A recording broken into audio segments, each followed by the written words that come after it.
جو فقر ہوا تلخی دوراں کا گلہ مند، اس فقر میں باقی ہے ابھی بوئے گدائی۔ دو قسم کے فقر ہوتے ہیں، ایک فقیر اور ایک درویش۔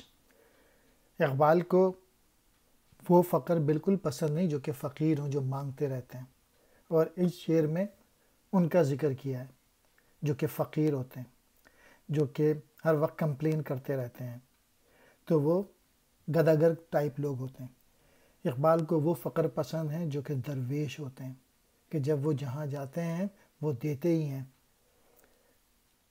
تلخییں دوراں زمانے کی سختی، گلہ مند شکایت کرنے والا، بوئے گدائی درویشی کی خوشبو۔ جو درویش زمانے کی تلخیوں کا گلہ کرے تو سمجھ لینا چاہیے کہ اس میں ابھی بھیک مانگنے کی عادت موجود ہے۔ فقر that complains of circumstances, so believe that they belong to the begging profession.